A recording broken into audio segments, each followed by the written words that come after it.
Hola amigos, ¿cómo están? Bienvenidos nuevamente a su sección Tangente de Cultura. Hoy tenemos invitados especiales. Nos acompaña José Javier Galvez, parte del equipo de Tangente, gran lector, ex librero, y nos acompaña también Philip Hunziker, que ustedes ya lo conocen, y si no lo conocen lo van a terminar a conocer en este momento. Él es la mente maestra detrás de la librería Sofos, que está cumpliendo 25 años este diciembre, si no estoy mal. El 16. El 16 de diciembre, así que atentos a este programa, se vienen cosas buenas y una conversación pues bastante amena entre amigos. Antes de empezar, solamente para recordarles que estamos en el mes del libro negro, suena bien pura mierda si lo decimos en español, es el Black Book Month, que es de Piedra Santa. Tiene 20% de descuento en libros del 10 al 25 de noviembre. O sea, por favor, aprovechen, vayan, búsquenlos, pidan, visítenlos. Y pues empezamos. Pues bienvenido, Philip. ¿Cómo has estado? Muchas gracias. Aquí preguntándome si es el mes del libro negro o el mes negro del libro. Ah, bueno, sí, eso. ¿Verdad? Podría ser, porque el mes del libro negro nos limita mucho en la venta, porque sí, no todos los libros son negros. Entonces yo voto por el mes negro del libro. Sí. El mes negro del libro, sí, aunque eso suena muy trágico cuando ya lo traduciste a español, va mucho. El mes negro del libro. Es porque mueren todos los libros en la librería y resucitan en casa de los lectores. Sí, a mí me trajo referencias al jueves negro. Bueno, a temas menos escabrosos. 25 años, Philip. 25 años, como que sin nada. Sí. Aunque viendo para atrás sí han pasado cosas, pero sí, es un montón de tiempo. Ya es toda una vida, man. O sea, ¿qué no ha pasado? Yo me recuerdo de haberlos ido a conocer cuando todavía estaban ahí en Reforma, empezando, eran un bebecito tímido, una librería que estaba ahí despuntando, pero que vino a romper bastantes esquemas de la manera en cómo nos aproximamos a la literatura y al ejercicio de los libros en ese momento. José Javier, yo creo que pues hace 25 años vos tenías 0 años, ¿no? Tenía un año cuando nació Sofos. Tenía un año cuando nació Sofos. Tenía casi la misma edad que estar vivo Sofos que yo. Muy bien, pues eso, pues date cuenta, o sea, obviamente, y vos terminaste trabajando ahí hace 5 años. Sí, 2017, sí, más o menos, sí. 2018 estuve sí. por ahí, sí. Sí. Que en realidad tuvimos somos... ese privilegio.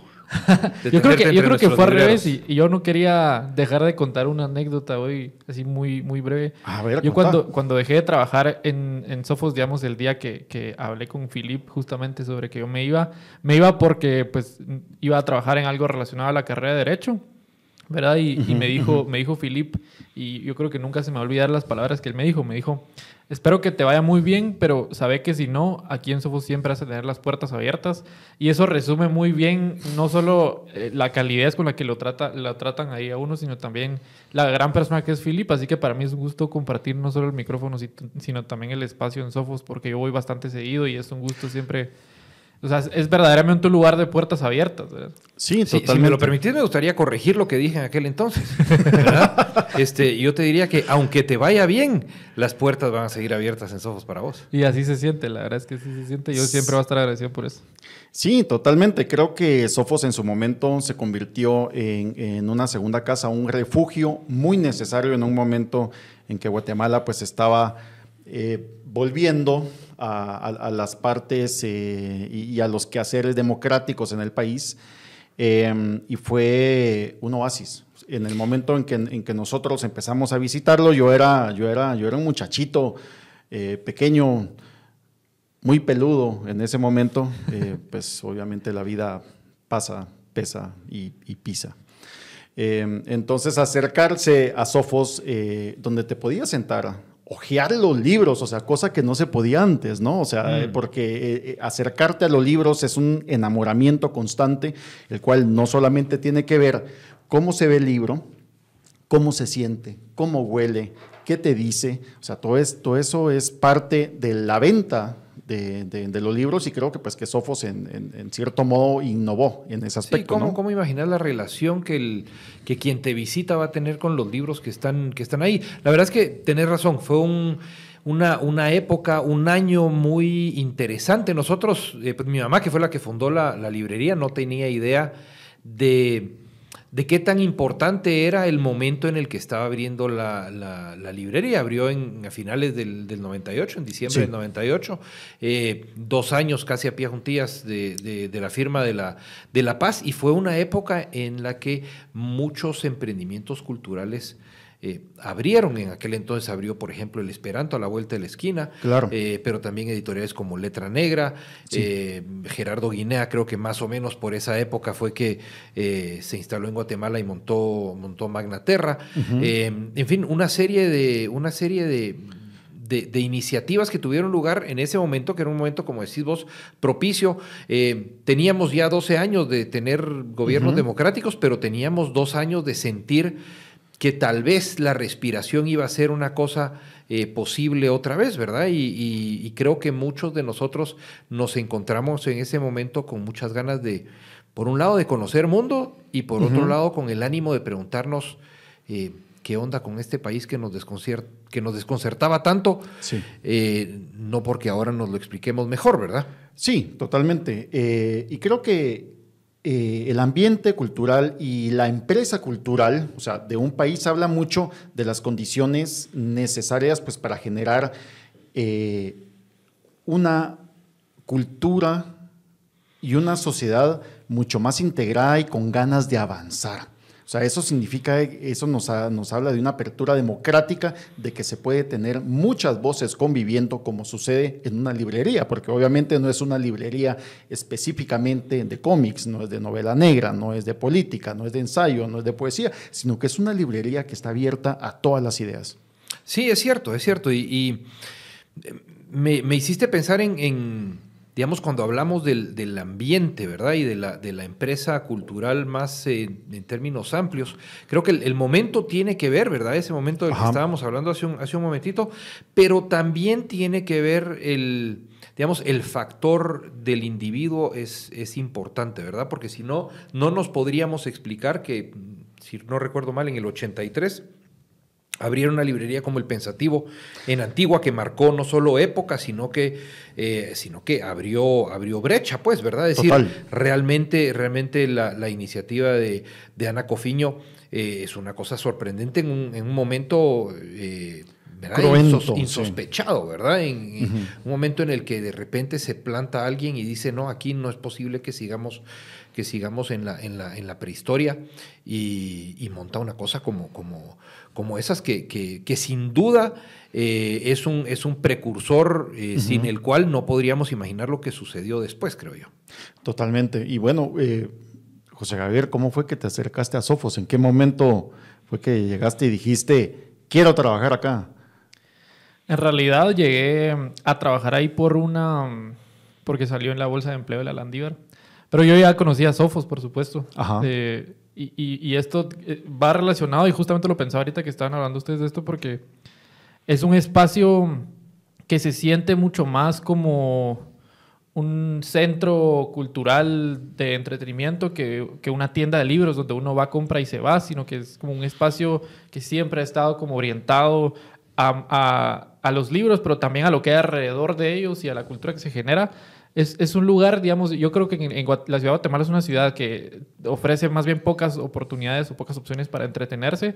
Y yo tengo un recuerdo muy claro desde que era muy pequeño que nuestros planes familiares para salir a divertirnos o hacer algo era o íbamos al cine o íbamos a Sofos. Y normalmente íbamos a Sofos, ¿verdad? Sobre todo si en Fontavela había un concierto de jazz, pues ahí estábamos todos contentos. Y muy seguido el plan era ese, ir a Sofos. No siempre comprábamos, no siempre podíamos, pero siempre llegábamos y teníamos, o sea, tener la oportunidad de lo que decías, ¿verdad? Abrir los libros.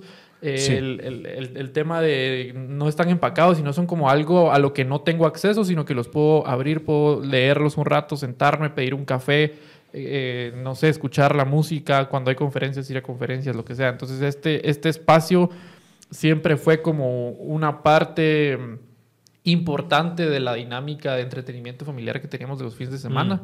Entonces cuando yo tenía la oportunidad, porque yo crecí, digamos, cuando yo era pequeño no me gustaba leer, como buen niño, a mí lo que me gustaba era jugar a fútbol, Pero mi mamá me decía, mira, si no lees media hora, no puedes salir a jugar fútbol. Y tenía un timer que era una pera. Entonces uno le daba vuelta a los 30 minutos y ya lo dejaba ahí. Y hasta que ella escuchara que sonaba, ya me podía yo ir a jugar fútbol después de haber leído. Y en el momento en el que aterricé yo en Harry Potter, pues adquirí el gusto por la lectura. Ajá.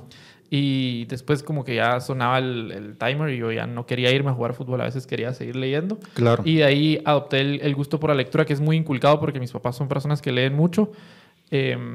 Entonces esto sumado a que yo necesitaba trabajo y que había un espacio que lo estaba ofreciendo, que era un espacio en el que yo disfrutaba estar, pues me hizo pedir el trabajo. Todo conjugó. Que se me dio, todo conjugó y pues se convirtió, no sé, era un tercer lugar y se convirtió como en un segundo, un 2.5 lugar, ¿verdad? No sé cómo decirlo. O sea, era realmente mi trabajo, pero era al mismo tiempo mucho más que eso, ¿verdad? No, totalmente. Hay algo que actualmente estoy leyendo, un libro de ensayos de Jorge Carrión que se llama En contra de Amazon, y ahí habla precisamente que pues Amazon pues es una librería digital. Obviamente, bueno, Sophos tiene su parte digital también, para los que no pueden estar visitando constantemente, pero el principio de Amazon lo que implica es perder eso, lo que vos estás diciendo, es acercarse a los libros, es poder ver, hojearlos, sentarte, ver cómo te dialoga ese libro.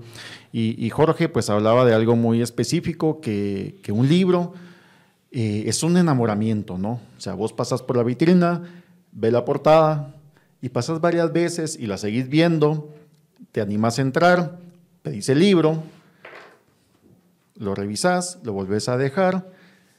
En otra oportunidad vas a pasar y lo hojeas, lees la contraportada, lees algunos párrafos internos y cuando menos sentís, lo compraste, te lo llevaste a tu casa. Y ese baile, ese enamoramiento en el cual dialogas con el libro en los sentidos, pues es algo que digitalmente lo hemos perdido. Pero bueno, vamos a sacar eso. Y hablando de Jorge Carrión, tengo entendido que viene Jorge para las múltiples actividades que hay. Sí, fíjate vos que yo conocí a Jorge Carrión hace algunos años en la Feria Internacional del Libro de Guadalajara. Yo tenía mucho interés en conocerlo porque su primer libro de ensayos, que se llama Librerías, empieza contando cómo él estaba en Guatemala, en la librería El Pensativo, y cómo había oído la noticia de que esa librería El Pensativo, la que estaba en la cúpula, había cerrado. Y entonces su reflexión sobre librerías empieza con esta reflexión acerca de una librería que ha marcado época y que ha cerrado, y al mismo tiempo cuenta que se pone a buscar en internet y encuentra que ha abierto una librería que se llama Sophos y que seguramente le gustaría pasar sus tardes en Sophos si está en Guatemala. Entonces, por supuesto que a uno le dicen su nombre y uno queda enamorado de entrada, ¿verdad? Y lo quise conocer, lo conocí y me contó que no solo era eso, sino que también había una historia de... Él vino a Guatemala a hacer su tesis, si no recuerdo mal, la hizo sobre Rodrigo Rey Rosa, y toda su trayectoria como escritor empieza aquí en Guatemala. Entonces quedamos que había que traerlo de regreso a Guatemala, primero para que conozca esas Sophos que nunca conoció, y segundo para de alguna forma como darle un cierre a ese capítulo que había abierto, y pues coincide con el 25 aniversario de Sophos en que logramos traer a Jorge Carrión. Viene el 30 de noviembre. Ese 30 de noviembre lo vas a entrevistar vos en la mañana en el Centro Cultural de España. Así es. Esa entrevista se va a convertir, entiendo, en un maravilloso tangente. Sí, quizás. En efecto. Así va a ser. Y en la tarde estaremos él y yo hablando de librerías, ese primer libro, y de Contra Amazon, que son sus dos libros de ensayos. Al día siguiente estará hablando, porque tiene una vertiente, Jorge Carrión, novelística, digamos, de ficción especulativa. Y hay un escritor uruguayo que vive aquí en Guatemala que se llama Esteban Betancourt, que es un apasionado de la ciencia ficción, que lo va a entrevistar el 1 de diciembre en la tarde, a las 7 de la tarde en Sophos. Así que esa es la agenda de Jorge Carrión. Ojalá que aquellos que lo conozcan no se la pierdan, y que los que no la conozcan aprovechen para conocerlo. Sí, muy recomendable. Yo les digo, estoy ahorita metido de cabeza en este libro, vale la pena, y seguramente que escucharlo de su viva voz va a ser mucho mejor. O sea, hay que aprovechar cuando vienen plumas de ese tamaño para Guatemala, pues para poder conocerlos y poder practicar. Es además un escritor polifacético que se sale de la página, ¿verdad? Porque Total. También tiene estas iniciativas de podcast, ¿verdad? Ecos sí. y Solaris, que son dos experimentos sonoros maravillosos, en donde a partir de la literatura y de los temas que son temas literarios, llega al podcast. También ha explorado el cómic y son unas cosas absolutamente fantásticas. Y ahorita está metido también en el tema de hacer una novela a través de asistida con inteligencia artificial, de una especie de algo. Pues sí.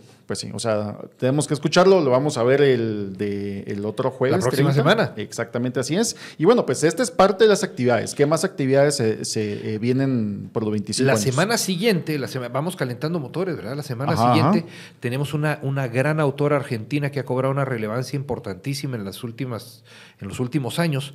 Publicó hace unos 2 años un libro que se titula Cometierra, que es una absoluta maravilla. Ahora les voy a contar de qué va Cometierra.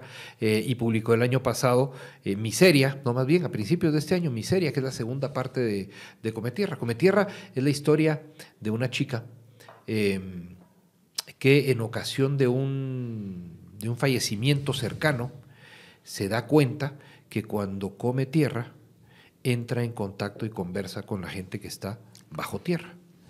Y por alguna razón esto se sabe, y entonces empieza a recibir la visita de mucha gente que le trae casos de personas desaparecidas. Entonces le trae wow. Un terruño de su casa, ¿verdad? Migran de todos lados de Argentina, ¿verdad? Y la van a ver, le traen un pedazo de tierra para ver si logra comunicarse y la gente tratando de saber si los desaparecidos están muertos o no. Y entonces tiene la presión esta chica de que, es decir, ¿cómo va a negarle? Pero al mismo tiempo esto la consume y es un proceso muy, muy traumático. Entonces es una novela maravillosa, cortita, pero maravillosa, que tiene una segunda parte en Miseria, que es el otro personaje, uno de los otros personajes de esa novela. No, hombre, pues sí, o sea, y ella viene para Guatemala. Ella viene a Guatemala. ¿Qué fecha está? El 5... el 5 a las 7 de la tarde, a las 7 de la noche en Sofos, hablando con Arnoldo Galvez Suárez, el gran Arnoldo. El día siguiente dará una vueltecita en la zona 1, pasará a La Teca y algún otro sitio que les comentaremos. Así que hay que aprovechar su venida. Viene en tránsito, viene de Buenos Aires, pero está aquí justo antes de ir a la Feria del Libro de Lima.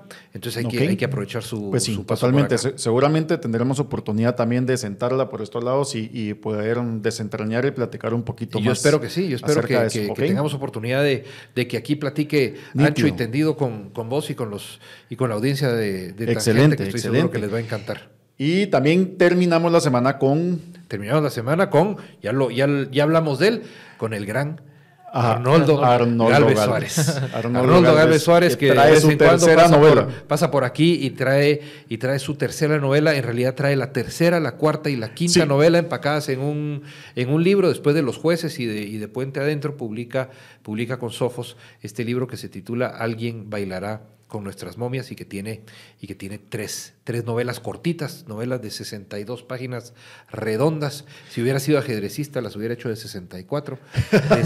Son de 62 páginas cada una, y son cada una maravilla. Exacto, una maravilla. Muy en el estilo. Creo que José Javier la leyó y estaba haciendo ojitos de que le había gustado. La acabo de leer, de hecho, la semana pasada lo terminé. Háblanos un poco de eso, porfa. Es difícil no spoilearlo al hablarlo, no lo voy a hacer, pero no sé qué decir. O sea, a mí Arnoldo me parece de los mejores narradores vivos que tiene Guatemala. Ya lo había leído en Los Jueces y en Puente Adentro y me había gustado muchísimo. Vi la novela, el librito, cuando iba a ser presentado en Sofos, que pues lamentablemente se detuvo la presentación por razones de fuerza mayor, como lo fue el paro nacional, pero justo por esos días pasé por Catafixia y Luis Méndez Salinas me dijo, te lo tienes que llevar. Me hizo comprármelo, luego me confesó que no lo había leído él todavía, pero yo sí lo leí ya, y es un libro fascinante, 3 novelas que están conectadas de una forma bien peculiar, que no puedo decirlo, pero ya lo platicaremos después de la semana siguiente, y que de verdad No, es que no se lo pueden perder. No sé qué más decir, aparte de que es un libro que vale muchísimo la pena. Es una narrativa impresionante, la de Arnoldo. Y que pues qué gusto poder escucharlo justamente para el aniversario de Sofos, ¿no? Total. Y encima que la técnica de Arnoldo es tan depurada, tan deliciosa.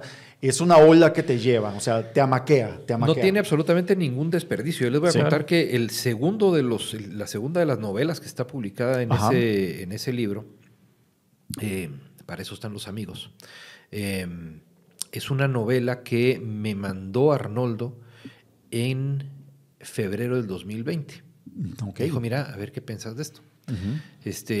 De manera que esto se está cocinando desde enero del 2020, ¿verdad? Es decir, nos tomó 4 años publicar este libro, más bien le tomó a Arnoldo 4 años depurar ese estilo. Es realmente, se nota porque no te das cuenta del estilo, ¿verdad? Es decir, lo vas leyendo y después decís, pero ¿y cómo hizo esto? Pero en el camino no te estás preguntando... Y digamos, no solo es técnica, sino que en cada uno de estas novelas o relatos largos, pero realmente son novelas, en cada una de estas novelas, yo creo que lo que hace Arnoldo es explorar una pregunta, yo diría, existencial muy, muy importante y que es importante para Arnoldo mismo. Ok, nítido. O sea, yo creo que con esto esperamos que estén atentos, vayan a buscar la novela, ya está disponible en Sofos. Ya. Entonces vayan a buscarla, léanla y el día de la presentación pues seguramente van a ir a exigir su firma y a gritar junto a nosotros como los fans irredentos que somos de Arnoldo.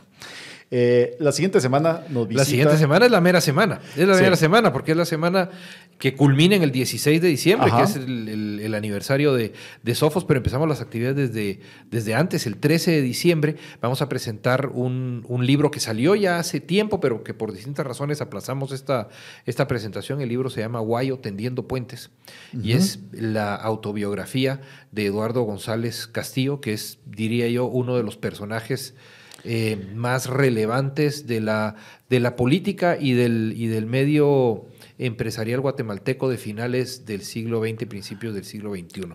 Es un personaje cuyo padre es fundador de Bancafé, del suspendido Bancafé.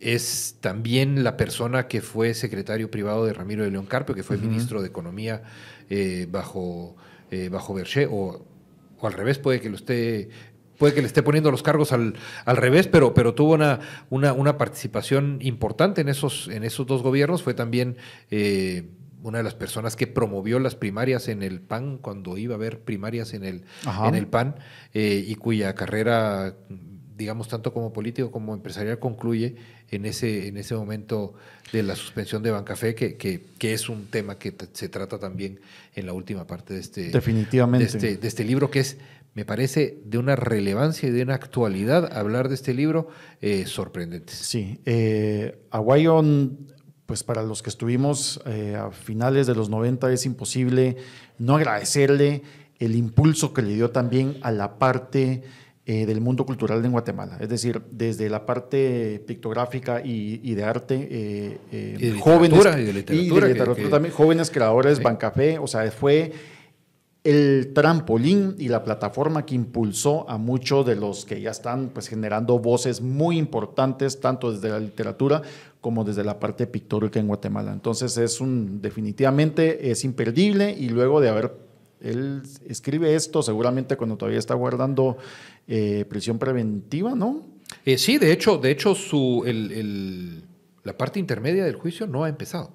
Sí. No ha empezado. Él está ahora como medida sustitutiva, pero sí pasó tras las rejas en condiciones que imaginamos durante años, ¿verdad? Sí, y esta es su historia, y es, sobre todo, a mí me gusta decir que esta es la historia de un personaje que no claudica en su positivismo y que es una persona que ama la vida y que transmite ese amor por la vida, pero toca temas que son absolutamente importantes. Y que esos temas seguramente también dan pie y dan base a mucho de lo que está pasando actualmente en el tema coyuntural de país. Así que los invitamos también, vayan a buscarlo. El 13. El 13 de diciembre. 13 de diciembre. El día antes de que tengamos en Sofos también a una autora española que se llama Nuria Barrios, a quien ya vas conociendo, o más bien vas teniendo ganas de conocer en persona. Sí. Es una autora que... digamos que por un lado es traductora, ha traducido a John Banville, a Benjamin Black, que es el alter ego de John Banville, ha traducido también a Joyce, ha traducido, digamos, a una serie de escritores importantísimos, ¿verdad? Una pluma muy afilada, y escribe lo propio también. Claro. Tiene una novela que se llama Todo Arde, de la cual hablará precisamente con mi mamá. Con Marilyn Pennington el 14 de diciembre en la noche, a las 7 de la noche, estará conversando Nuria Barrios con mi mamá acerca de su trabajo de ficción, tanto Todo Arde como sus libros de cuentos, y es una auténtica maravilla. Tendremos también con cupos limitados, pero un taller que va a dar Nuria Barrios, un taller que podría titularse Cómo traer los mitos a la literatura actual. Es decir, cómo escribir en la actualidad a partir de los mitos clásicos. Es un taller que va a tener lugar en Sofos el jueves y el sábado en la mañana, el jueves 14 y el sábado 16 en la mañana. Pronto van a estar abiertas las inscripciones. Ok, ¿y dónde pueden enterar de todo esto para tener idea? A ver, dependiendo de su red social preferida, pueden ir a X, pueden ir a Instagram, pueden ir a donde quieran, buscan Sofos y ponen ahí suscribirse o seguir o lo que fuera, y prontísimo va a salir anunciado este taller, y ahí van a estar los enlaces para inscribirse y demás. Hay que aprovecharlo porque es una escritora de una profundidad inusitada, de verdad. Sí. Creo que digamos, es de esas escritoras en donde uno primero le rasca la superficie y dice, ve qué bonito está abajo del repello, ¿verdad? Y después va hurgando uno más y se vuelve cada vez más complejo y más interesante conforme uno va entrando en su escritura. Ok, nítido, buenísimo. Listo, estamos... Y concluimos con el 16. Y concluimos con esto. Con el 16, el 16 que es el mero día. Además de que el taller prosigue el día 16, a las 3:30 de la tarde se va a presentar un libro que para mí es un libro muy, muy importante porque Vania Vargas escribió un libro sobre Sofos y sobre mi madre, sobre Marilyn Pennington. Es decir, cuáles fueron las circunstancias de vida que llevaron a Marilyn Pennington a fundar una librería como Sofos y que hace que esa librería sea hoy, pues 25 años después, ya no lo que el título dice. El libro se titula Un Mi Rinconcito, ¿verdad? Y pues Sofos quizás hoy pueda parecer como algo muy distinto a un rinconcito, ¿verdad? Pero es creemos que dentro de Sofos sigue habiendo un rinconcito para cada lector. Existe. Y pues se presenta ese libro a las 3:30 de la tarde y luego hacemos una locura en la noche, aparte de que cerramos a medianoche ese día, como cada 16 de diciembre que nos damos la fiesta hasta medianoche. Vamos a hacer una puesta en escena, una lectura interpretativa de una versión de la Ilíada de Homero. Esta es una versión que hizo Alessandro Barico, el escritor italiano, un libro que se titula Y de Seda, un libro que se titula Homero Ilíada.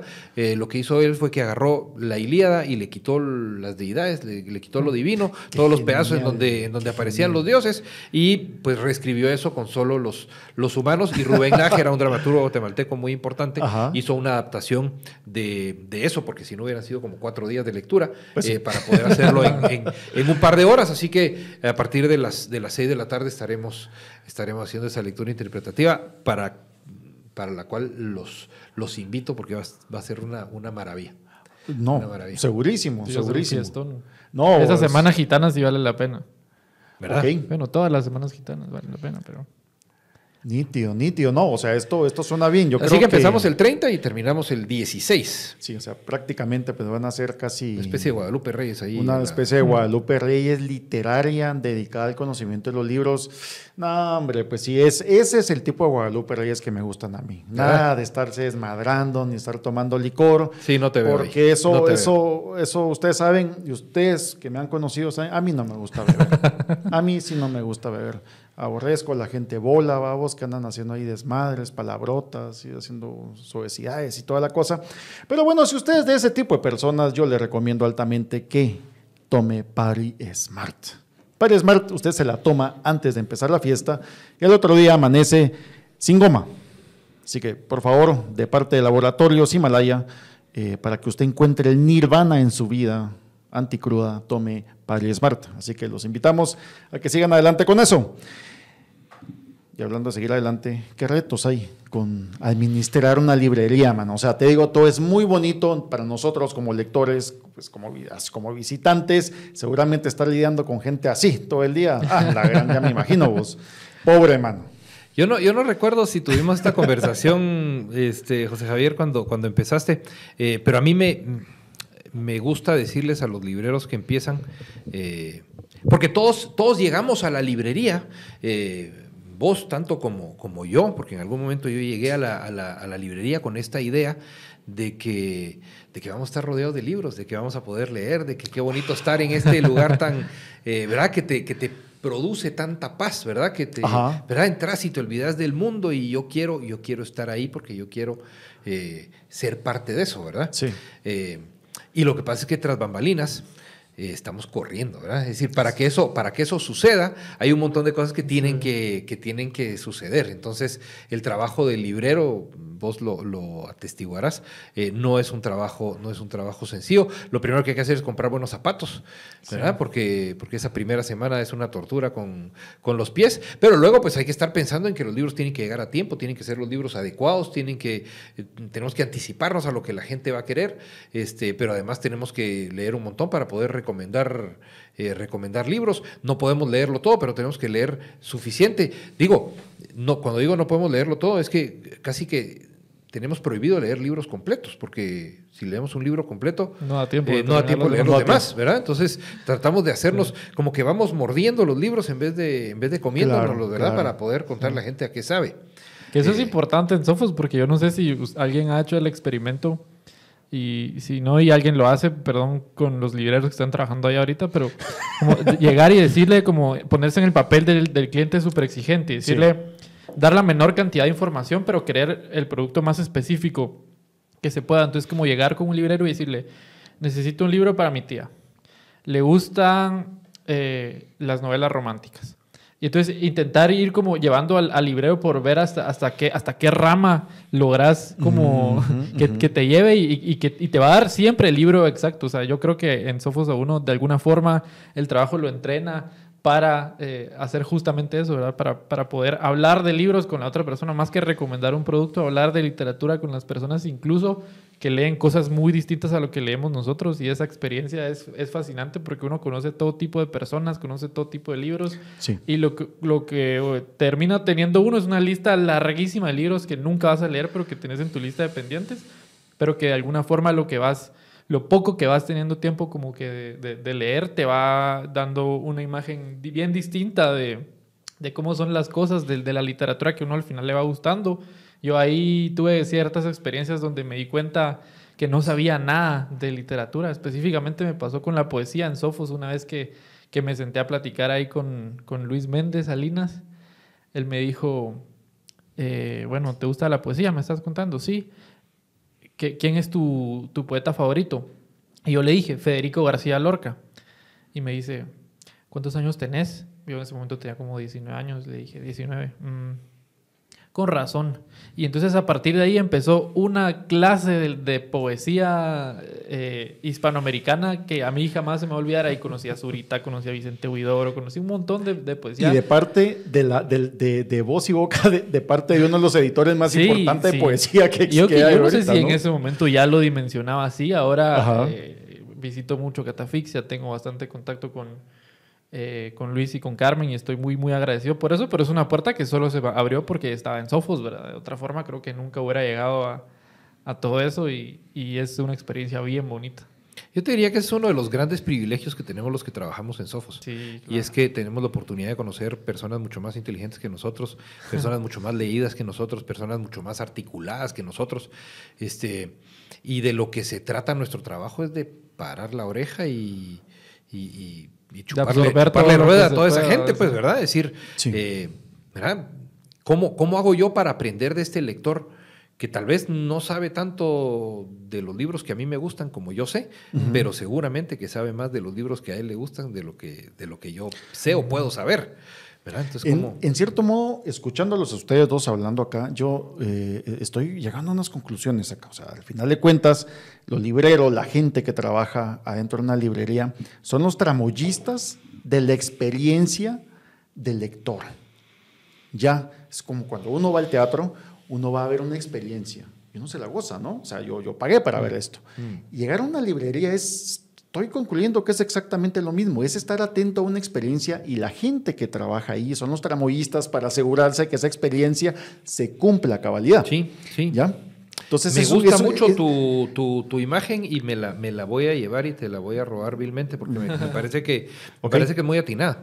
Sí, entonces. Parece que es muy atinada porque no solamente porque el tramoyista está encargado de estar pensando no en cómo se siente y cómo conoce el teatro, sino en cómo se va a sentir y cómo va a experimentar el teatro la persona que llega, sino también por el hecho de que el tramoyista probablemente después le toca barrer. Total. Y le toca trapear. Total. ¿Verdad? Exactamente. Es decir, es un trabajo glamoroso. Sí. Pero no solamente glamoroso. Y es un trabajo técnico, físico. Eso es cierto, totalmente cierto, pero también yo creo que uno barre más feliz y acaba de conocer a los actores que están en la escena, ¿va? Y lo digo porque la cantidad de escritores, o sea, cuando uno realmente ama la literatura y cuando uno realmente disfruta las cosas que lee, un poco termina idolatrando inevitablemente a los escritores, pues porque no los conoce, ¿verdad? Porque hay una distancia bastante grande entre el escritor y el lector, y el escritor pues termina siendo un tipo de celebridad, y uno al conocer a esas personas, la gran mayoría de los casos, quisiera decir yo, son personas pues como uno, ¿verdad? Es decir, más humanas de lo que parecían. Más humanas de lo que parecieran, por supuesto. Sí, sí. Y entonces conocer a esas personas con esa experiencia es tan, lo llena tanto a uno, es tan gratificante, que me ha pasado con casi todos los escritores que yo he conocido de Guatemala, que los he conocido ahí. Ajá. Ahí conocí a Rey Rosa, ahí conocí a Eduardo Halfon, ahí conocí a Vania Vargas, ahí conocí también a Carmen, ¿verdad? Pero no solo a nivel nacional, sino más allá de eso. Yo me recuerdo una vez que conocí a Vargas Llosa ahí en Sofos. Era un momento en el que él estaba aquí en Guatemala, entiendo yo, haciendo su investigación para escribir el libro que escribió sobre Guatemala, el de Tiempos Recios. Y en ese momento, pues él ya va como medio incógnito, ¿verdad? Y yo me recuerdo que ese día yo estaba en la bodega, estaba moviendo libros, porque como dice Philip, no es un trabajo siempre glamoroso. Y entonces me llama el que era mi jefe inmediato y me dice, mira, puedes subir. Y yo subí como preocupado. ¿Qué hice? ¿Qué hice? ¿Qué pasó? Sí. ¿Qué libros no devolví haciendo la cuenta? Y me dice, mira, no te vas a emocionar de más, pero aquí está Vargas Llosa. Él sabía que a mí me gustaba mucho y esta historia, perdón que me vaya por la tangente, pero pues así se llama el podcast. Es una historia bien graciosa, que es que yo una vez encontré en el colegio tirada una copia del Pez en el agua, que es como una suerte de autobiografía o memorias de Vargas Llosa. Y bueno, lo agarré y me puse a leerlo y todo, me lo llevé para mi casa. Y cuando mis papás se dieron cuenta, yo creo que esto no lo saben ellos, así que no sé si van a escuchar este episodio, pero sí, ahora saben. Me dijeron, este libro no lo puedes leer porque es inmoral, porque Vargas Llosa se casó con su prima. Entonces este libro no puedes leer, y me lo quitaron, pero no lo escondieron, lo pusieron en la librera. Entonces yo sabía dónde estaba y a escondidas yo iba y leía el libro de Vargas Llosa, y entonces se formó como un vínculo bien especial entre Vargas Llosa y yo, porque había esa como censura de por medio. Y entonces ya empecé a leer otros de sus libros, sus novelas, etcétera, y es para mí siempre uno de los escritores a los que yo más cariño les voy a guardar. Y entonces esa vez me dijeron, porque la gente que estaba ahí lo sabía, y me dijeron, no te vas a emocionar más, pero está Vargas Llosa y alguien lo tiene que atender. ¿Querés atenderlo vos? Y yo, por supuesto que quiero. Y ya lo atendí. Me recuerdo un momento en el que, como en la parte de literatura hispanoamericana, en Sofos están divididos por países, me pidió ver la parte de Perú. Ok. Y entonces lo llevé y era, no sé si entre 90 y 100% libros de Vargas Llosa. Y lo que pasó fue que le dio risa y me dijo, mira, si mis colegas escritores peruanos vieran esto, me cuelgan, ¿va? y ya nos tomamos fotos, me firmó libros y todo, pero es eso, ¿verdad? Luego de eso tuve que regresar a la bodega, ¿verdad? Pues sí. Pero era eso, ¿verdad? Yo era el tramoyista que estaba barriendo, pero estaba barriendo contento porque acababa de conocer a los actores que estaban en escena, ¿va? Totalmente, sí, y existe algo, pero también hay algo muy importante que hay que destacar. O sea, esto no estamos hablando que sucede con todos los libreros, ¿no? En mi caso particular, esta parte en el cual se convierte la parte del tramoyismo detrás y el servicio y la atención, y pues yo solo lo he encontrado en Sofos.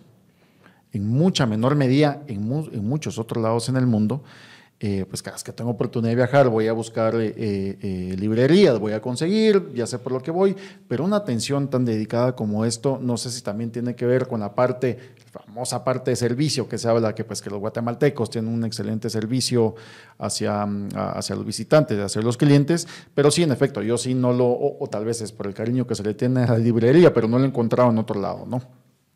Entonces, también para destacar eso.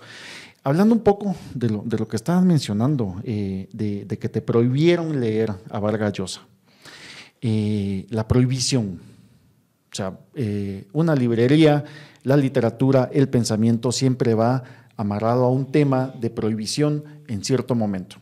Y ha sido constante durante todo el tiempo. Yo creo que ahorita, pues este año sucedió algo similar con la Feria del Libro, donde pues, se prohibió que estuviera presente los libros de Marvin del Cid y Sonny Figueroa, pues porque lastimaban al gobierno actual. Sucede también en El Salvador con la novela se me escapó ahorita el nombre de Michel Recinos. De Michel Recinos, sucede exactamente lo mismo. Está sucediendo en Estados Unidos, pues donde Florida, pues básicamente están tirando por camionada los libros.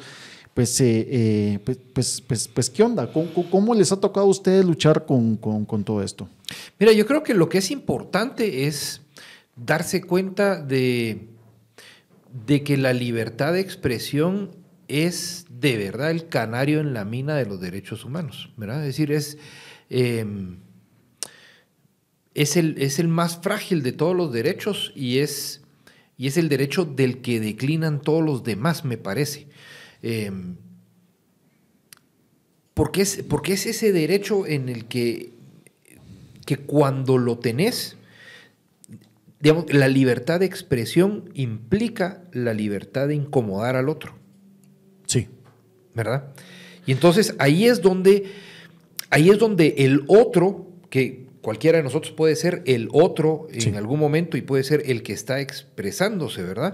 La libertad del otro o la percepción del otro es que es su propia libertad o sus derechos los que están siendo vulnerados, ¿verdad? Es decir, yo puedo pensar que cuando vos me insultás, yo tengo derecho a mi dignidad, digamos, claro, a que no me insultes o a que no digas mentiras acerca de mí o a que no digas cosas que sean ofensivas acerca mío. Entonces, digamos, el verdadero reto de las sociedades liberales, diría yo, es preservar la libertad de expresión. Los demás son bastante más fáciles, ¿verdad? Los demás son más fáciles, pero ahí es donde realmente vemos si una sociedad está comprometida con la pluralidad y con la apertura que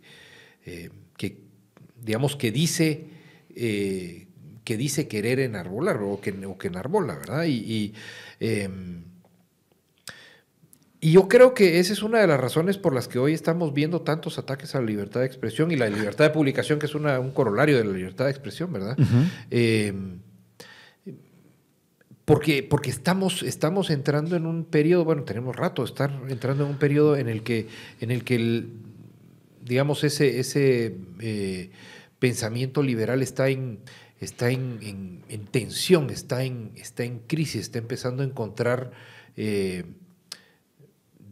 está empezando a encontrarse con una porción creciente de población que se topa con ese liberalismo, digamos, que se topa con esa defensa del otro, de la pluralidad, del diálogo, de la conversación y se encuentra incómodo con eso, ¿verdad? Y se encuentra incómodo. Y creo que hay muchas formas de pensar, pero yo creo que ahí está la raíz de por qué hoy estamos resintiendo eso, ¿verdad? Y la pregunta es cómo abordarlo, ¿verdad? Creo que hay reflexiones que son relativamente sencillas que se pueden hacer, ¿verdad? Normalmente las los intentos de acotar la libertad de publicación, como fueron estos burdos intentos, ¿verdad?, de los que estabas hablando, se topan con que tiene un efecto contraproducente. Total. ¿Verdad? Contraproducente. Y es muy fácil decirle, mira, no lo hagas porque el libro se va a vender más, ¿verdad? No lo hagas porque la idea se va a propagar más rápido. No lo hagas porque, es decir, no escondas ese libro o no digas que está prohibido porque es precisamente lo que va a hacer que ese libro sea leído, ¿verdad? Y esa parte es la parte, digamos, un poquito más fácil. Lo que es más complicado es cuando tenemos casos de atentados contra la libertad de expresión que se van a los puños, digamos, ¿verdad? Y que es justamente lo que estamos viviendo actualmente esta semana. Bueno, desde la semana pasada, cuando pues, se levantó un caso en contra de publicaciones que se hicieron pues, en la red social X, Twitter, pues yo todavía como presidente vitalicio de Twitter, yo le sigo llamando así. Entonces, pues tenemos académicos, tenemos estudiantes que están siendo perseguidos pues, para decir que están en desacuerdo con esto. Esto únicamente pasa pues, en sociedades totalitarias. Esto pues, es muy común verlo en China, es muy común verlo en Corea del Norte, es muy común verlo en Cuba, en Venezuela, en Nicaragua, y pues ahora pues Guatemala, pues que estamos viviendo exactamente lo mismo. Esto, yo me recuerdo del año pasado también que más que un tema de alerta, pues dispara un poco del zeitgeist que se está viviendo, y que fue cuando creo que Álvaro Arzú llegó a Sofos, no sé si fue él, y perdón si me equivoco, pues alguien del partido unionista, y toma una foto de una vitrina y dice: aquí hay agenda de género. Por favor, no traigamos a nuestros niños acá, que nos vamos a morir. Miren, creo que hasta tiene portada rosada, ¿verdad? O sea, what the fuck. O sea, entonces eso también es necesario, y es entender por qué están ellos actuando de esa manera, y ellos también deberían de entender de que por qué existe eso. Ya, pero es esa gana tácita de romper, negar, prácticamente pues tirar a la hoguera cualquier tipo de pensamiento que difiera del cual uno está acostumbrado o del cual uno fue creado, ¿no? Sí, y justamente pasó hace unos días un caso que refleja muy bien esto, que es el caso de un premio que le acaban de dar a Salman Rushdie, ¿verdad? Que es un escritor perseguido literalmente por las novelas que escribe, que se consideran pues ofensivas dentro de ciertos sectores de la religión musulmana, y que recibió, me parece que el año pasado o antepasado, un atentado en contra de su propia vida, y pues este año recibió un premio hace unos días que se llama Disturbing the Peace, que es un premio pues que precisamente habla sobre los derechos humanos y la libertad de expresión. Y además de eso, hablábamos la semana pasada justamente con Román Grecier, que es un periodista del Faro, aquí en Tangente, y hablábamos sobre la libertad de expresión y la libertad de prensa en países como Guatemala y El Salvador, ¿verdad? El Salvador tiene un índice de libertad de prensa, según el índice de Chapultepec, un poquito más alto que Guatemala, pero Guatemala está, o sea, inmediatamente después de Guatemala solo está Venezuela, Nicaragua y Cuba, y no hay otro país en Latinoamérica que sea, digamos, una democracia, entre comillas, que tenga niveles tan bajos o índices tan bajos de libertad de expresión y de libertad de prensa. Y ahí pensaba en lo que decía Philip sobre incomodar al otro, ¿verdad? A veces el tema de incomodar al otro lo sentimos como una necesidad cuando ese otro es el gobierno, ¿verdad? Cuando ese otro es el Estado, que sabemos que está actuando mal, por decirlo de una forma bastante gentil.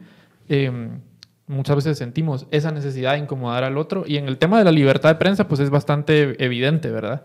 Yo callo a los que sacan noticias sobre mis actos de corrupción, sobre mis actos de violencia, sobre mis violaciones a los derechos humanos, etcétera. Pero en el caso de la literatura es un poquito más complicado, ¿verdad? Sí. Porque la literatura me parece a mí que tiene un elemento extra, y es que genera pensamiento. Y es ese pensamiento que genera lo que a uno le provoca esa necesidad de incomodar, ¿verdad? Entonces, silenciar a los escritores, silenciar a la literatura también es una forma, pues no solo extrema, pero también muy simbólica de darnos cuenta o hacernos darnos cuenta de lo importante que es la literatura, ¿verdad? Más que la capacidad de leer una novela o un libro de ficción, es limitarnos o intentar limitarnos la capacidad de pensar, pero realmente lo que tiene es el efecto contrario, como decía Philippe, ¿verdad? Sí, y en efecto pasó en tu caso. Yo creo que a todos, tarde o temprano, pues nos hemos revelado y hemos leído cosas que otras personas no han querido que nosotros leyéramos y pues a todos nos ha pasado. A mí me pasó, básicamente cuando yo estaba niño y que no tenía que leer Taras Bulba de Nikolai Gogol, que era una novela extremadamente sangrienta para la edad que yo tenía. Y en efecto, o sea, pues me dijeron, no, mijo, esta no. A mí me gustó la portada porque tenía un cosaco, ¿verdad? O sea, dándose riata. Entonces, ¿qué más se puede pedir? Sí, o sea, tenía 10 años, brother. O sea, yo necesitaba leer eso, ¿a vos? Entonces, pues a escondidas me la leí, definitivamente, y pues sí, es una novela pues bastante gruesa, ¿verdad? O sea, principalmente eso del... Vemos las consecuencias hoy. Sí, exactamente, le hubiera hecho caso a mi papá, perdón, papá. Pero sí, pues siguiendo con el tema, hay dos niveles ahí, o sea, es decir, quitar la libertad de expresión, es decir, censurar el periodismo tiene efectos inmediatos para quien ejerce la censura. Es decir, no quiero que hablen de eso en este momento o nunca, porque me afecta directamente a mí qué hacer y las cosas que tengo que hacer. Censurar literatura, eso ya tiene que ver con un factor de control y de control social, ¿no? Ese es control cultural. Sí, de control sobre las mentes, ¿verdad? Sí. Mira, yo creo que... Digamos, hay dos tipos de estrategias, creo yo, que se suelen seguir para la censura. Una es la fuerza, ¿verdad? Sí. La fuerza bruta o la fuerza legal, es decir, ir a confiscar, como le sucedió en Crónica en algún momento, ¿verdad? Claro. Que fueron a confiscar una edición de Crónica que no le había gustado al señor presidente en aquel entonces, ¿verdad? ¿Verdad? Por la fuerza vas a confiscar una cuestión como esta, o por la fuerza vas a, incluso vayámonos más allá, silenciar físicamente a un escritor o a alguien que está a cargo, ¿verdad? Y luego está el tema legal, es decir, utilizar la ley para digamos, amordazar, ¿verdad? Y por el otro lado está el tema de utilizar el zeitgeist, ¿verdad? Ajá. Utilizar la opinión pública para silenciar, ¿verdad? Sí. Y me parece que eso es quizás lo que más me preocupa en Guatemala, sí. ¿Verdad? Porque se construyó a partir de 2015 un discurso que igualaba ciertas expresiones con fantasmas del pasado. Total. ¿Verdad? Y entonces ahí es donde empezabas a ver que se perfilaba un cierto comportamiento de horda contra un cierto tipo de discurso, no por el contenido de discurso en sí, sino por aquello a lo que estaba asociado, ¿verdad? Por lo que representaba. ¿Verdad? Es decir, toda la chairada era la amenaza del comunismo, ¿verdad? Claro. Y esa bipolaridad, ¿va? Claro, porque ahí estamos hablando de un lado, pero podemos hablar perfectamente de ambos. Es como influir en la opinión pública para que sea la opinión pública la que avale la censura, la que avale el impedir que la expresión, digamos, que se ejerza la libertad de expresión, ¿verdad? Y esa parte me preocupa todavía más porque es, digamos, no nos damos cuenta de eso hasta que es demasiado tarde, ¿verdad? Los ataques son un poquito más puntuales y un poco más como denunciables que lo otro. No que no me preocupen, ¿verdad? Claro, en particular hoy y con lo que estamos viendo me preocupan y mucho, pero yo no sé si esto que está sucediendo ahorita hubiera podido suceder si no se prepara el terreno que se preparó en Guatemala desde 2015 para llegar a donde estamos ahorita. Totalmente, y vamos a ver, o sea, 2015 es una consecuencia de la apertura de muchos espacios de diálogo. O sea, nuevamente, ahí entran las librerías, ¿no? O sea, eso lo tenemos clarísimo. Ya entran los centros culturales, entran el acceso a medios de comunicación, entra el internet, entran las redes sociales. Todo esto se prepara, pasa 2015 y hay en cierto modo un hálito de esperanza, ¿no? Es decir, mucha, ¿qué onda? Se logró, pues sin saber que el tsunami se había replegado y venía con más fuerza, más organizado y precisamente como decís vos, Filipe, o sea, partiendo para generar tensión en un segmento de la población que básicamente, pues siendo Guatemala extremadamente conservadora, pues se genera eso, ¿no? Entonces empiezan a tirar pues aquellos grandes discursos y aquellas pues bombas chinas por todos lados, que pues que la Agenda 2030, que nos van a conquistar, que viene de nuevo el comunismo, cuando ya son temas pasados, ya que eso pues obviamente no va a pasar de esa manera y de una forma en como ellos lo están planteando, ¿no? Pero esto tarde o temprano pues termina lacerando y termina golpeando el tejido social. Las librerías en ese caso, el papel que tienen es una responsabilidad muy alta, ¿no? Porque se tienen que convertir, creo, pues en faros de consenso. Sí, la verdad es que digamos que a mí me gusta pensar que una librería debe vivir en su lugar y en su tiempo, ¿verdad? Uh-huh. Es decir, una librería como Sofos debe ser una librería de Guatemala, no una librería internacional.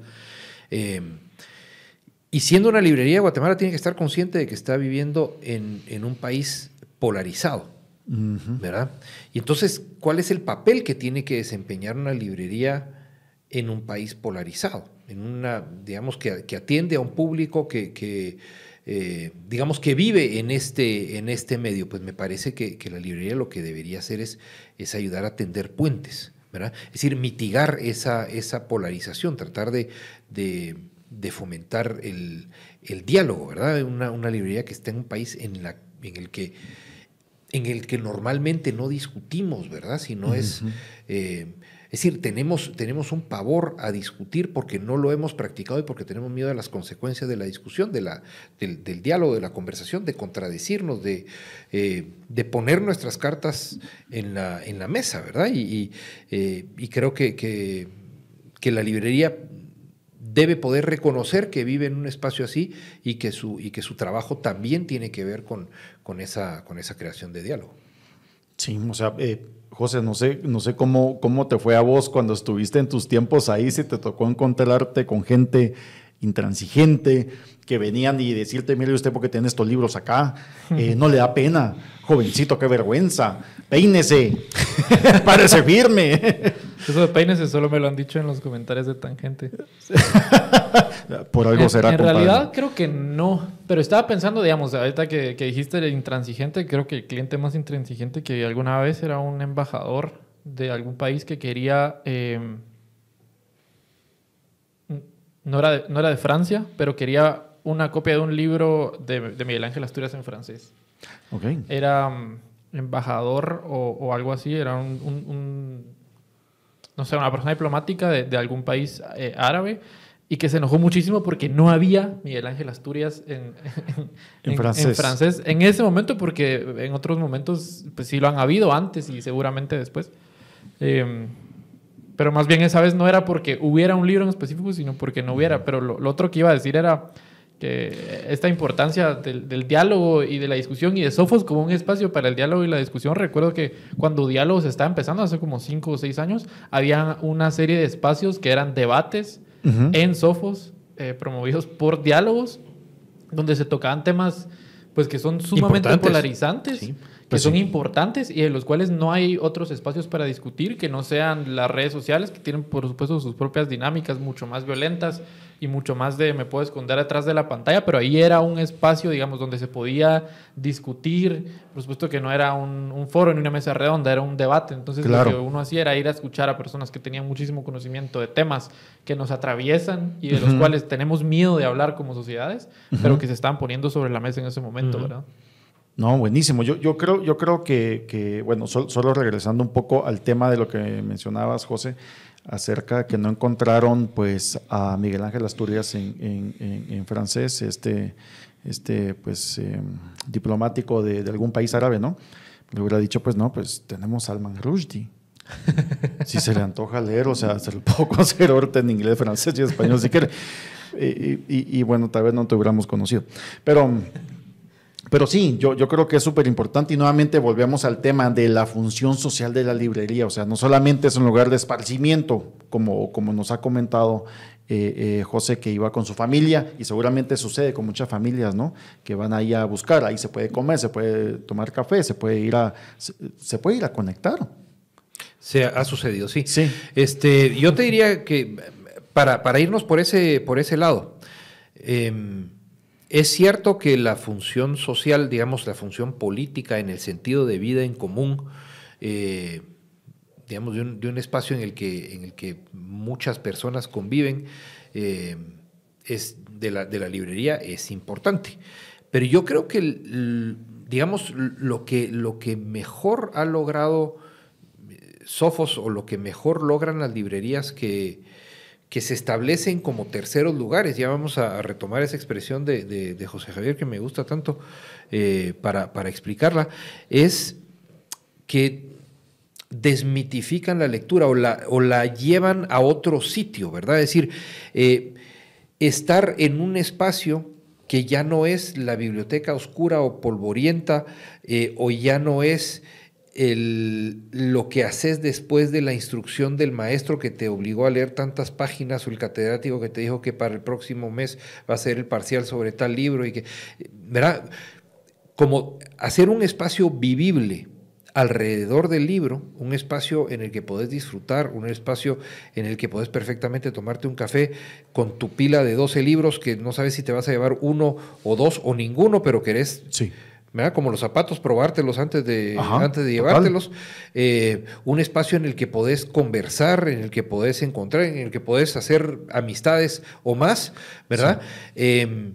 Creo que quizás eso, el desmitificar la lectura, el trasladarla a un espacio de ocio, de entretenimiento, de disfrute, es quizás lo más importante y lo que después nos permite también ser este espacio en el que suceden cosas más sofisticadas, como el diálogo y como la discusión y la reflexión acerca del país. No, buenísimo. Yo creo que también es visitar Sofos, visitar una librería, es en cierto modo un lugar hacia donde querés llegar vos. Ya, es decir, en lo personal, un destino ontológico, un destino propio, exacto. Yo me quiero convertir en esta persona y este lugar representa aquella este persona lugar representa en la que me esto. Y es decir, yo quiero convertirme en esto, o sea, es decir, y voy encontrando las herramientas que me están ayudando a eso. Ya, porque no solamente es tomar acciones, y las herramientas que nos construyen, pues como artistas, como pensadores, como periodistas, como abogados, como empresarios, viene a través de los libros. O sea, es cierto, hay un chingo de PDFs, hay un montón de artículos que encontramos en internet, pero nuevamente el amor y la mística que se tiene a través de un libro no se va a perder. Esto es todo el mundo que dice pues, que el libro va a desaparecer. Yo lo considero falso. Pasó exactamente lo mismo con la invención de la fotografía. Ya, es decir, va a morir la pintura, la muerte de la pintura y la fotografía. No, evoluciona hacia su lado. Aparece el cine, no, viene la muerte del teatro. No, evoluciona hacia su lado. O sea, es decir, lo que tiene que vivir en digital va a estar, pero la experiencia, definitivamente, el gozo que se siente de tener un libro en la mano, eso sí, no se compara. Sí, yo creo que aparte de las librerías, por lo menos en el caso de Sofos, yo no me preocuparía nunca porque Sofos desaparezca, porque precisamente es mucho más que solo lo que vende, ¿verdad? Mucho más que solo la venta de libros, que por supuesto no hay ninguna comparación con Kindle. Yo tengo una Kindle y solo la uso para los libros que no puede tener Sofos. O alguna de las otras 2 librerías que de vez en cuando visito. Pero y tal vez ahí yo quisiera retomar este tema del tercer lugar, que ya lo mencioné una vez y ya lo mencionó Philip, que es un concepto que propone Ray Oldenburg, que dice, está el primer lugar, que es tu casa, y el segundo lugar, que es tu trabajo, o tu universidad, o tu colegio. Pero hay un tercer lugar, que es un espacio que le da vitalidad a la comunidad, porque es un espacio que uno individualmente busca, no como una necesidad inmediata, digamos, de sobrevivencia, sino como una necesidad social, de convivencia en comunidad. Y qué bonito que para muchas personas ese espacio de comunidad sea una librería, ¿verdad? Ray Oldenburg pone un montón de ejemplos, pone barberías, pone cafés, pone... El bar, la iglesia, el bar o la iglesia. Gimnasio. Claro. Y qué bonito que sea en un país con tanta necesidad de educación y con tanta necesidad de cultura, qué bueno que Sofos pueda ser uno de esos espacios que sea un tercer lugar, ¿verdad? Creo que es algo que nos hace muchísima falta y que está siempre presente. Yo insisto, creo que si un día viene alguien y desaparece todos los libros del mundo, algo más va a aparecer en Sofos y vamos a seguir reuniéndonos en Sofos porque es mucho más que solo lo que vende, creo yo. Sí, no, totalmente. Y yo creo que ya para ir cerrando un poco la conversación, chicos, pues terminar con estas reflexiones. Primero, felicitaciones, Philippe. Mano, 25 años, se dice fácil, es un chingo de trabajo, sabemos lo que ha costado. Adelante. Muchas gracias. Adelante. Muchas gracias. Sabemos que viene más, sabemos que vienen más cosas y pues ahí obviamente vamos a estar con esto. José, gracias por atender la invitación y acompañarnos el día de hoy. Creo que también tener eso. ¡Ey!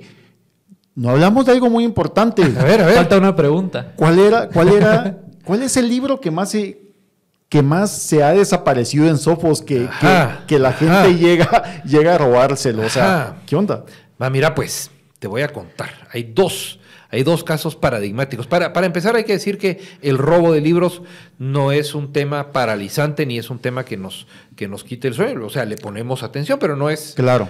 No tenemos desbandadas de libros ni aterrizajes masivos de personas que roban libros, pero nos llamó mucho la atención una vez que pedimos 10 Biblias.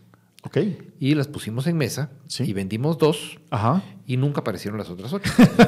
¿Verdad? Entonces, ese es uno. Muy digamos, bien. es tal vez el libro, digamos, un título, un artículo, un plug que más se ha robado. Okay. Lo otro que se roban con alguna facilidad y frecuencia es, digamos, toda la sección de Derecho.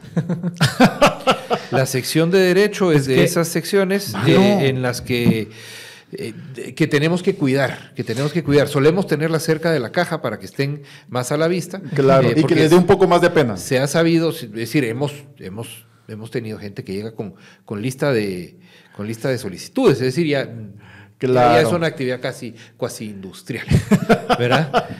Me parece súper irónico porque lo hablábamos afuera de micrófonos, afuera del aire, y yo les decía, esa respuesta me encanta, y me encanta no porque me haga feliz, sino porque refleja el estado de las cosas. A mí realmente no me sorprendería que a partir de un libro de derecho robado en Sofos, a alguien se le haya ocurrido una de las ideas brillantísimas que están utilizando ahorita para el golpe de Estado. Pues, o sea, realmente refleja, y lamentablemente, un mal que aqueja al gremio, ¿verdad? Y los valores muy cristianos que tenemos, que obviamente, si la Biblia es el libro que más imprime en el mundo, pues tendrá razón en el sentido que hace el que más se huevean, ¿no? Estadística, digamos. Estadísticamente. Sí, no hay para dónde. Sí. Pero 8 de un solo está un poquito... Sí, o sea, no, hombre, hay algo ahí, o tal vez alguien apareció, pues, de estos grupos conservadores y fue a hacer un rescate de la palabra divina para que no estuviera dentro de un local entre chairos. Pecaminosos, sí. Sí, yo quisiera antes de terminar, digamos, además de celebrar el hecho de que Sofos esté cumpliendo 25 años, que me parece que es una celebración para Sofos, pero de alguna forma también es una celebración para el país y para los que han, personas como ustedes que han trabajado o comprado o las dos en Sofos. Es decir, si Sofos ha sobrevivido 25 años es porque existen lectores guatemaltecos que la han hecho sobrevivir. Y yo diría esto más, no solo han hecho sobrevivir Sofos, sino que han permitido que se abran otros espacios como Catafixia Central, claro. que es una pequeña y maravillosa librería en donde que seguramente es un tercer lugar para muchos de sus clientes, y que se abren otros espacios igual de cuidados, con enfoques distintos, pero igual de cuidados. Con esta misma semana está abriendo una librería nuevecita en la ciudad de Guatemala, en Majadas, que es la librería de museo. De museo, claro. Abre en Majadas esta semana y quiero aprovechar para felicitarlos. Ok, nítido. Así que además de ir a ver de museo esta semana, vénganse, ya saben, a partir de la próxima a Sofos, que estamos de celebración y nos va a encantar verlos por ahí. Buenísimo. No, la verdad es que me hizo muchísima ilusión que me invitaran. Bueno, me invité cuando Juan Pablo preguntó quién podía venir a hablar hoy sobre Sofos. Es un tema del que me gusta hablar muchísimo. Un tercer lugar del que me gusta hablar muchísimo y el que me gusta usar como oficina cuando necesito ir a trabajar a algún lado, usar como espacio para despejarme cuando necesito despejarme, que es más seguido de lo que creen, pero también un espacio donde yo sigo encontrando ese momento de entretenimiento familiar. Vaya con mi familia o no, siempre tiene ese significado de poder compartir mucho más allá de ir, comprar un libro que me gusta y luego encerrarme a mi cuarto a leerlo, que es lo que hago la mayoría de las veces, pero que también tiene ese elemento de con quién fui ese día a comprar el libro, de qué hablamos mientras estábamos ahí, qué tipo de cerveza tomamos mientras estamos ahí, lo que sea. Es decir, es un lugar que tiene muchísimo significado emocional para mí, pero que, como lo decía hace un ratito, creo que es mucho más allá de lo que significa para mí el significado que tiene un lugar como Sofos en un país como Guatemala, en un momento como en el que estamos, ¿verdad? Creo que no pasa muy seguido, pero Sofos es un negocio o un lugar que sí cumple con lo que decía Philippe, que está en el país en el que está, en el momento en el que está, ¿verdad? Sofos me parece que siempre ha sido un lugar que ha estado a la altura de las circunstancias y me alegra muchísimo que siga siendo así y que sea así por los siglos de los siglos, ¿no? Por muchos años más. Otra choca, por lo menos. Sí, otra choca mínimo. Y bueno, yo quiero terminar con esto, pues agradeciendo la visita de ustedes e invitándolos a ustedes, por favor. Ya saben, no les voy a decir más de lo que hablamos aquí, creo que agotamos suficientemente el tema. Y este tipo de discusiones son las que se tienen ahí, pues cotidianamente. Ahí están las personas, uno puede encontrar, uno ver viejos amigos, conocer nuevos. Y comprar libros es una inversión. Es una inversión en uno mismo. Cuando uno compra un libro, uno sabe, como vos decías, con quién lo compraste, cómo lo leíste, por qué lo estás comprando. Y también hay que afrontarlo. Hay libros que uno compra que uno nunca va a leer. Mi biblioteca está llena de esos. Y en algún momento están esperando su momento exacto de hacerlo. Y estoy seguro que yo me voy a morir y muchos de esos libros nunca los voy a leer. ¿Pero qué habla eso? La apuesta de lo que yo pude haber sido. Eso es una decodificación del conocimiento que yo quise adquirir. Y eso habla mucho de una persona. Gracias. Un gusto saludarles. Hasta la siguiente.